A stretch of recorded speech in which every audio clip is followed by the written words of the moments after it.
Okay, welcome back. I'm Ralph. This is Jason.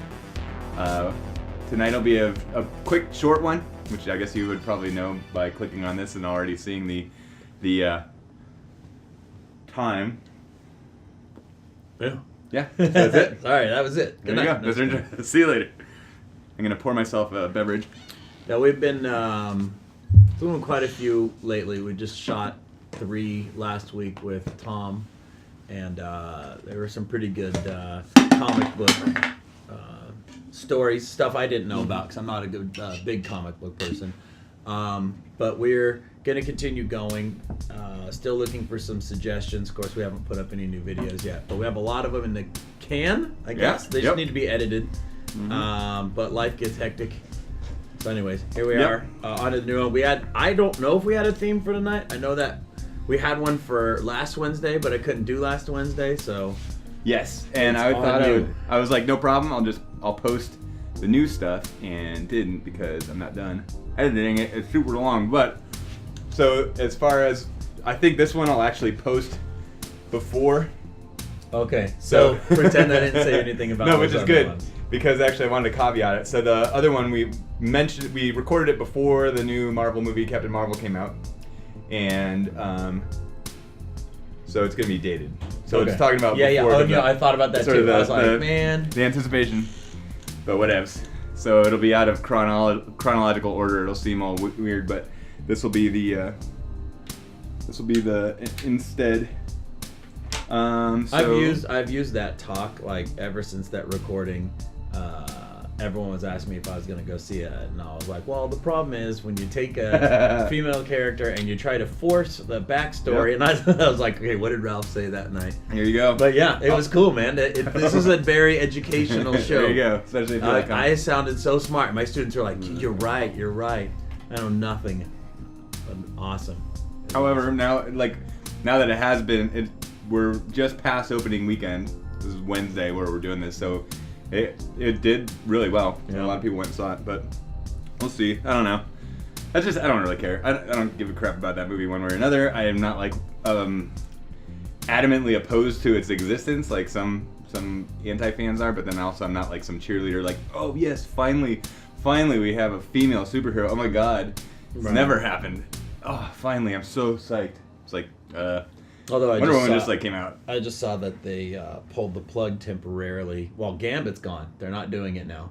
Oh, really? They were supposed to do it, I guess, and it's gone. And then they just pulled the plug on the X-Force movie. Oh, really? Yeah, they said it's not necessarily going to happen right now, which I thought was I think they're probably going to have to figure out. There has to be a Deadpool 3 because it's not doing bad at all. No, that's huge. I'm sure that'll be a big one.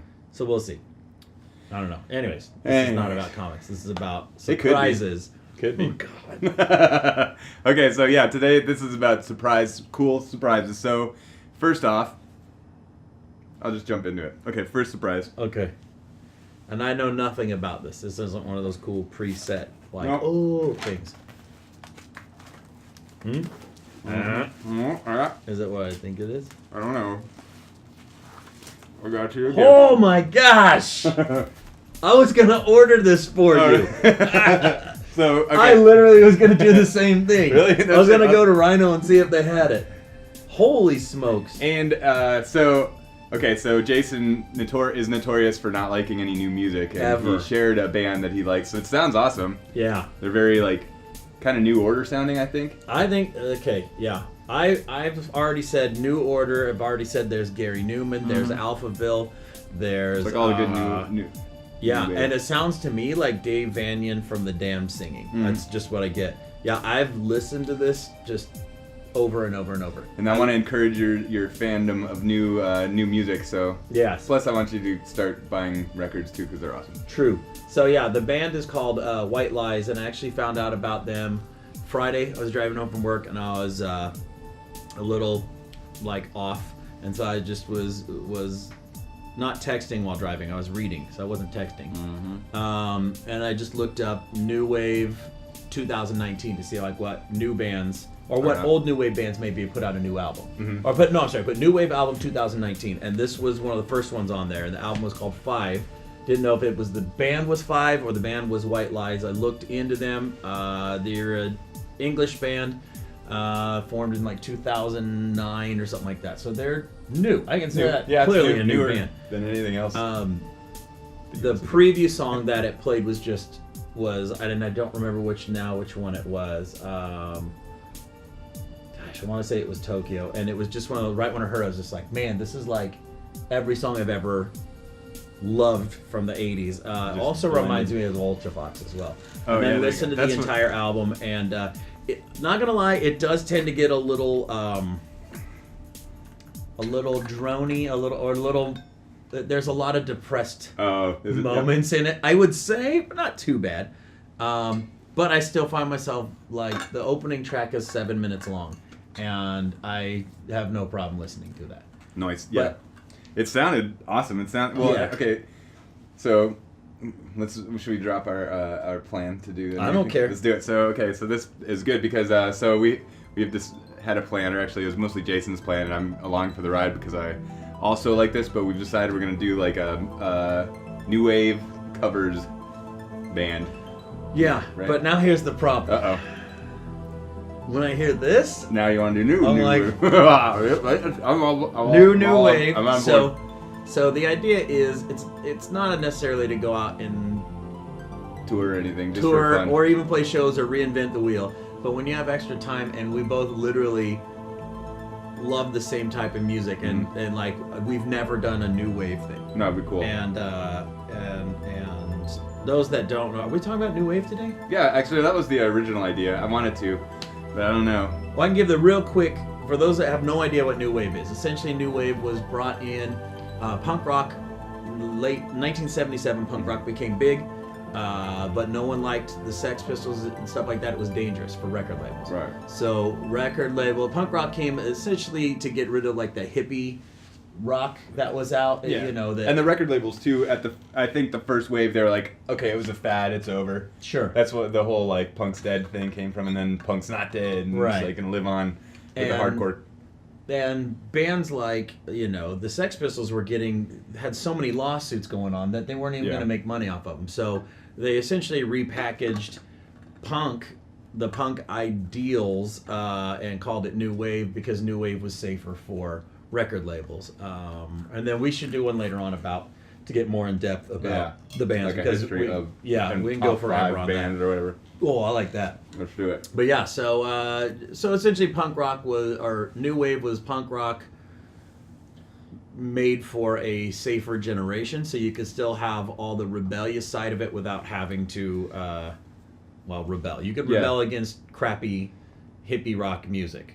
Yeah. Or the southern rock and all that other stuff that was around in that late 70s. It was still like my take on it is it's still like punk in attitude. Right. A little more sanitized, but also a lot more, I think, rather than just blunt and in your face, it was a little more intelligent and a little more sarcastic, a little more room for comedy, and the introduction of synthesizers into it, which was like kind of a punk rock. No, I guess not really. But synthesizers. Suicide, they were like a synth band. I don't know. But synthesizers were being used in more of the psychedelic-y type of bands, and realistically, I mean, like without getting too far into it, Ian Dury was the perfect mix of like funk and with a punk singer. Right. But most of them kind of as an FU to the rock music of the 70s, it was a throwback to when music was good prior to it. Right. Elvis Costello with his Buddy Holly glasses. Yeah, I thought that was cool. They always say that Debbie Harry's look was, lead singer of Blondie's look was to mimic Marilyn Monroe, because Marilyn Monroe was such a big... So it was the iconic... It was the visuals and it was the sound, not necessarily the sounds, but like... They redid what they said is like, music sucks at this point, let's redo it back to here, which is kind of why I think I like White Lies, actually. Music sucks at this point, let's redo it back to when I liked it. Yeah, and the reason why I thought when the tracks that you sent me I thought were awesome was because it's new wave, but it has the more modern production values and stuff. I think it's so good. It's pretty good. It's so good. Dig it. Ugh, I'm out of control with it. All right. Other new, okay, well, just as like a funny thing. So while I was killing time before this, there's a record shop over in whatchamacallit. There's an interesting story. My first 7-inch I ever got in my life was it was a birthday present, and it was first one I can remember at least. I was like 5 or 6. I lived in apartments, and like one of the neighbor kids, I still remember his name, David Holtz.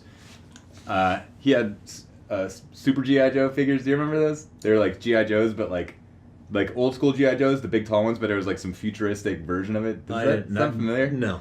And they had like I thought it was the coolest thing anyway. But and it like had some motorized like tank truck type thing. Huh. But anywho, he got me this, which I always love the show because so this is like I couldn't believe it. I just like walked in the place and it was sitting in the front. It's the theme song, "The Greatest American Hero." Believe it or not. Isn't that awesome? Everyone. This is my first thing I ever had, and it was just sitting right out front in like the used pile for $1.99. I think that's probably one of the most lost kids of the 80s. Like, no one talks about it anymore at all, and it was everything to us. Mm-hmm. It was everything. It was the funniest show. It was the best show on. It was awesome. That and A-Team were absolutely amazing, but that show, there was something about it like... Yeah, how is that not like made into a movie? Yeah, we would run around and run into everything. Like, we did it all day, every day. And I just liked him because the superhero's name was Ralph, so it was like the only other Ralph. And I think he's like a teacher too. Do you remember he was in like House 2? Yes, House. When he comes I think probably both. Sliding out to blow it up. He's like, yeah! What was his name? William Katz? Yeah, William Katz. Is it really William Katz? That's it. William Katz. Ralph Hinckley was the name of the character. Ralph Hinckley. Oh my gosh. And it was supposed to be Robert Culp, who's like the hard-nosed like FBI guy, was like supposed to get the super suit or whatever. Right. And for some reason, like, I can't remember. I gotta rewatch it, but like William Katz. Yeah, it's been a long time. Yeah. It's on Netflix. Is it really? Yeah. Or is it Netflix? Maybe Amazon. Oh. Dude, there's a ton of good stuff on Amazon right now. Yeah. It's like every like good crappy like horror movie from like. Have you gone to Tubi? Tubi? Oh my God, it's awful. It's so bad. It's good. A movie? No, it's a channel. Ah, sweet. And they have who is it? New Moon? Who does? Full Moon. Full Moon? Yeah. Okay, they have like Puppet Master the entire Full Moon catalog on there. That tells you the type of channel it is. That's awesome. That's what I'm looking for. You know what I'm dying to see is Critters. Critters, like... Remember that? Critters? Yeah. Dude, I need that movie. It's like the knockoff... That wasn't even knockoff Gremlins. I know. It was kind of like a cross between... I think it was kind of in the same, like, vein. Tribbles? What it's basically... Tribbles? No, Tribbles from Star Trek. Tribbles? Yeah, they're like little porcupine balls that... Yeah. It was like angry Tribbles with teeth. But they had those cool, like... It was the dude that played... I think it was... No, it couldn't have been the guy that played Pink in The Wall. But some dude Is that the one that... That's not the one that... What's his name was in, right? Who? The one where Leonardo DiCaprio was a kid? Oh my gosh, maybe. I don't know. Maybe it was like an early sequel. Did the Tribble... It may have been like Critters 2 or something. Critters versus Gilbert Grape. Yeah. But whatever it was, I don't remember if it was Critters or what. I'm sure Tony's going to watch this and know. Yeah. Because he probably knows music and movies. But I'll have to remember what that was. But anyways, yeah. So another interesting... I don't even know... I'm not even going to bother... Well, I already brought it up. So I bought a synthesizer, new synthesizer. Yes. Got the DSI Mofo X4. It sounds... I was going to play it, but I forgot the cord. Or the power cable. So we gotta wait. You gotta wait on that one. But here's the real like surprise of the evening.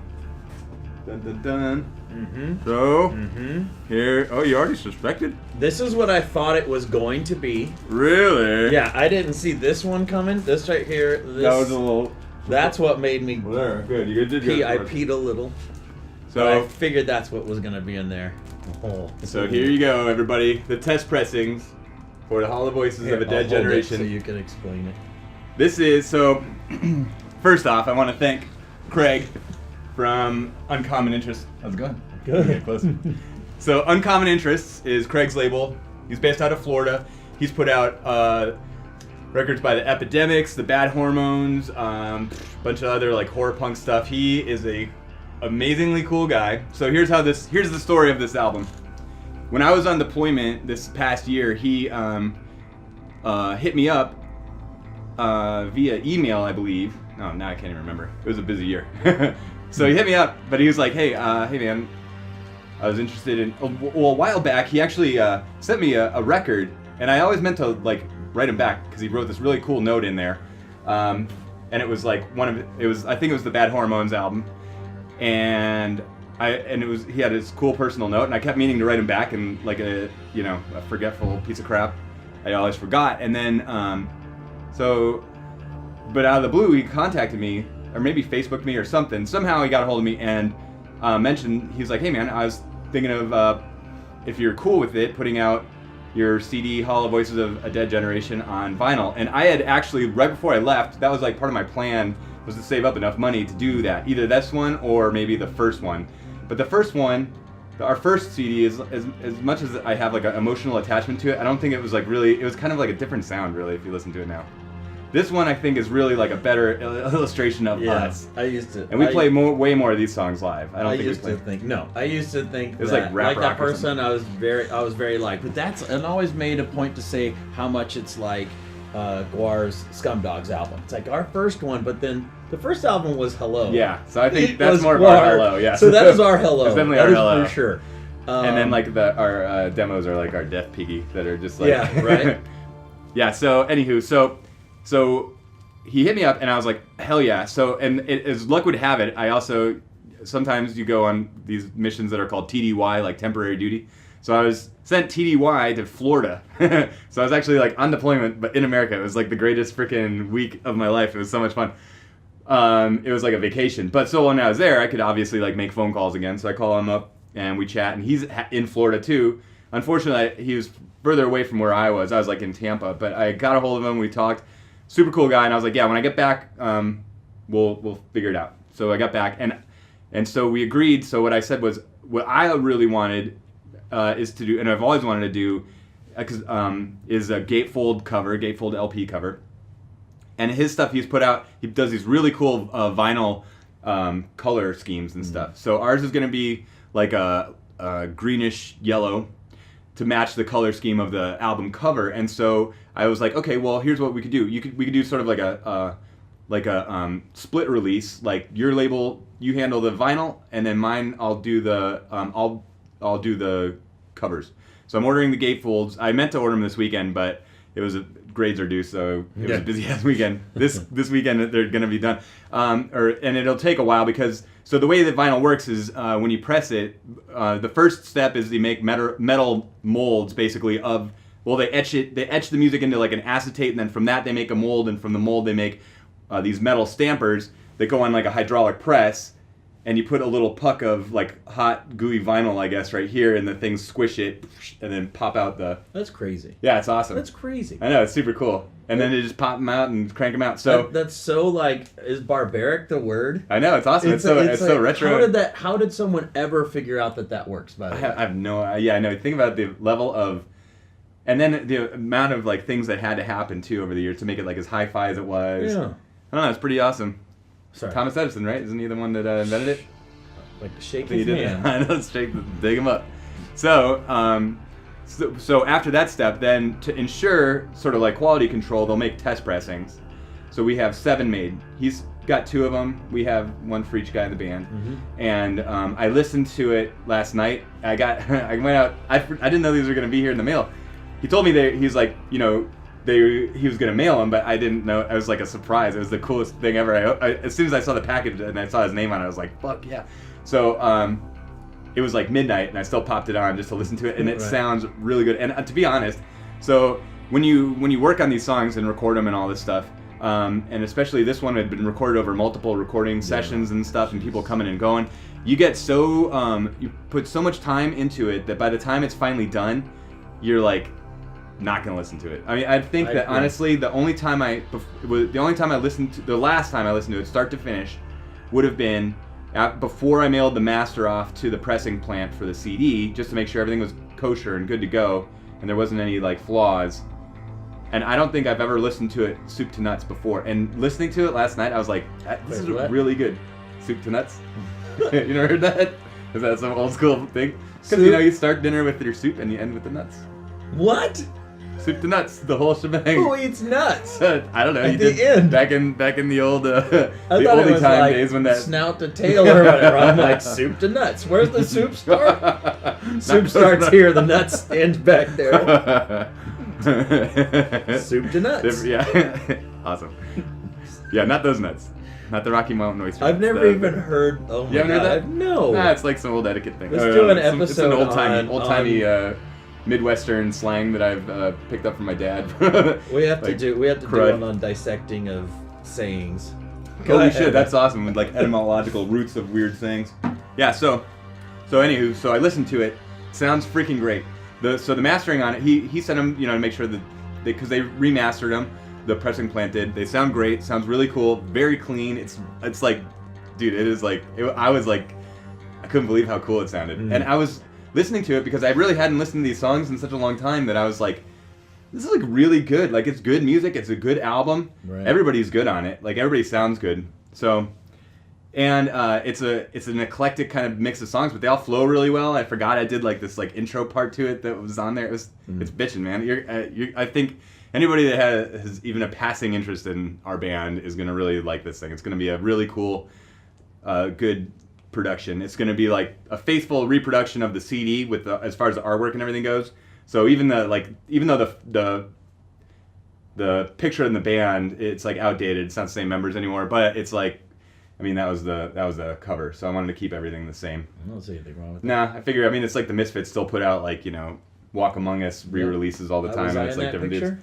Yes. Okay, we're good then. Yeah, exactly. No, I knew I was I in that think picture. Tom's the only one that gets kind of like asked out. I think Danny's in it too. I think it's everybody but Tom. Unfortunately, poor Tom.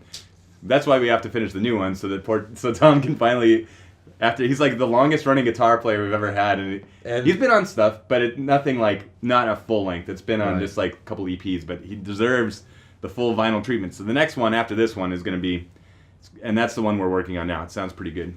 And actually, last night I re-recorded some of the keyboards just to try to see what it sounds like with the analog synth, and it's pretty good. Have we ever finished a project aside from the first album with the same band start to finish?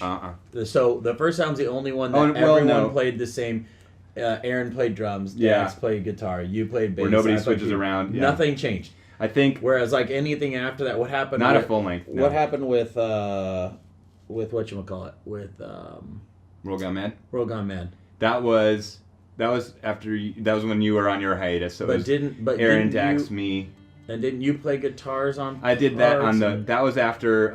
Okay, so that one was still like the lineup, just same lineup as the first, just minus you. And then after that, we did the Pox and All the Pretties 7-inch, and that was the one because that was right after. What's that? Oh no, we're good. I heard weird noises, but it looks good. So after that was. We had Dimitri join the band but didn't know anything yet, and we had already written the songs and were ready to go with them, so Aaron and I played guitar, Aaron played drums, that was kind of it. Tiff played keyboards, and that was it. It was like a 3-piece almost. And then so then it's always kind of mixed up, except for like the little EPs and stuff after that have been like all the same group, but then classically someone would believe the longest running thing we've had has been since, I guess, really the 3-song like little mini EP, but I don't even want to mention it because it's like I want to forget it exists so that those songs can be on the album. Right. Although not really. I mean Mariner's Lament and Pull You Under and whatever the other one was on there. Ashes, which is the only one we currently do live off of that one. Yeah. Which is fine. We got it. We'll get them all down. Go to Our Heart Is Hell to play and sing at the same time. Yeah, but so this is gonna be rad. So there you go. That's your personal copy. I haven't even told the other guys in the band. Oh, this is mine. Yeah. All right. Yeah, he was cool, man. He sent one for everybody, so you got to have one. It's like a little piece of history. All right. So, this is mine. Yep, that one's yours. And then so I'm gonna give. So Tom gets one, Danny gets one, and Tiff gets one. But I think, that's it. Yeah, each got one. Yeah. Pretty sweet. And if no one else gets one, you just admit it in front of all 29 viewers. Yeah, all 29 of you. Yeah, if nobody else gets it, then 29 people are going to be like, you got it from what? So yeah, it's going to be cool. So save your pennies, man. This is going to be sweet. And then I guess we could just kind of wrap it up there. Yeah, so well, you said it's going to be a short one, so making it under 30 minutes. Hey, all right. We don't have to hit pause or anything. No edits required. Okay, well, thanks for viewing. I'm gonna probably put this one up before the comic book extravaganza one. So that's if you want to get into some deep into comic stuff, watch the ones after this one, even though those were filmed before this one. Yeah, and I don't know if we talked about it on there, but we're contemplating maybe doing different. Different like themes, like little channel-y ones. So you can get your playlists on there, because the comic book one is not my thing, but I found I had the best questions, unscripted, and I find it very interesting. And I think it's something that, me not being a comic book guy, I thoroughly enjoyed listening about. Yeah. And you don't have to be into it to enjoy the bantering of you and Tom about or going minutia. on about. So it's really interesting. So we're gonna probably go that direction. We're still young fledglings. As far as we're still spring videos chickens. go. Yeah, not age wise. Well, we're too young. Yeah, it's true. So I think that's it. All right. Yeah. That's it. Well, have a wonderful night. Thank you for viewing. See you next time. Thanks. So good night. Good night.